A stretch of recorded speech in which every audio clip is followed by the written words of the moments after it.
This is Rob Tebbutt from Behind the Gloves. I'm here with Lucas Big Daddy Browne in London at the Dillian Whyte Lucas Browne press conference. How are you today, Lucas? Very good, mate. How are you? I'm very well, thank you. Very well. Thanks for having me. Thank you.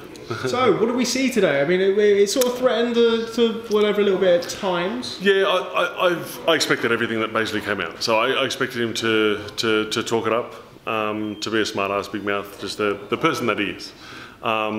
I think he needs to sell the fight, and I think he did a good job with it. At the same time, I'm not going to sit there and just roll over. I'm going to be the person to sort of say what I feel back as well. So I think it was quite a good start. Anyway, yeah, it's going to get a lot worse, but I think it was a good start.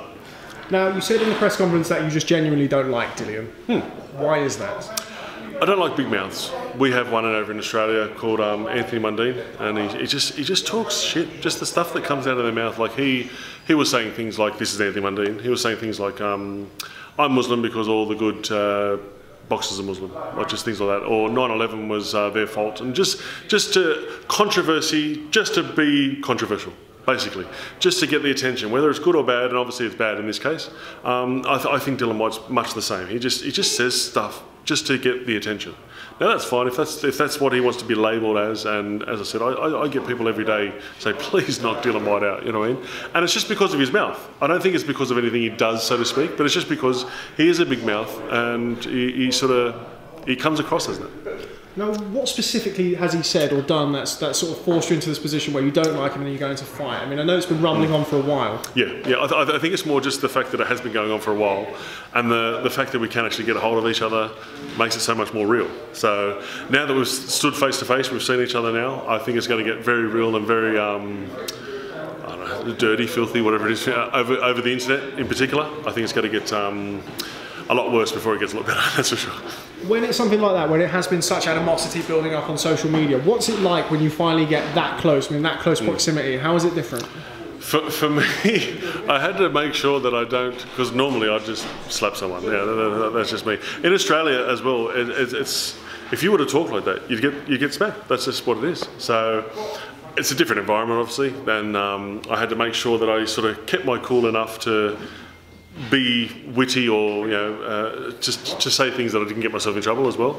But yeah, it's the way he is. Now, correct me if I'm wrong, but it seems to me that the times that you got perhaps most riled, or certainly threatened to be most riled, is when he brought up the failed drugs tests. Is that fair to say? I think the fact that he's also got done for it as well was how? Like, why are you bringing this up? And people in the crowd are laughing when he got done for the same thing. It's just stupidity to me. I don't like stupidity. That's another one. Now, what can you? Because I don't really know the sort of situation with you being. Because I understand that one was in Chechnya, and then the other one was like a pre-workout. As you can tell from just stupidity from my end. Yeah, the first one I tested clear 3 days before the fight in Chechnya. Then got done for clenbuterol after, in the piss test after. I was then cleared because it is absolutely ridiculous in all those the accusations. I was cleared, so you can pretty much take that off the table. Now the second one, yes, I went to the shop, I bought a pre-workout, and stupidly enough, I didn't check it. So I got done for whatever the hell that was in the product. But at the same time, so did he. Jack 3D, pre-workout, same thing. So how are you calling me a junkie? And like, there's a different also drug street to junkie. That's like we've hit another level now, So I think he's taken something very small and just gone bang with it. Yeah. Now, as you said, we could probably expect to see a little bit more of this as we move along. Well and true. Yeah. What can you expect to see from him in the build-up to the fight, both on social media and as we get closer to fight night? Much like you saw in the press conference, where he'll just say things to get people's reactions. Haha, that's funny, laugh at me, laugh with me, sort of thing. I don't think he really sort of thinks about what he's saying or how it could affect someone and their lives, sort of thing. So yeah, from his point of view, he just shoots his mouth off. Yeah.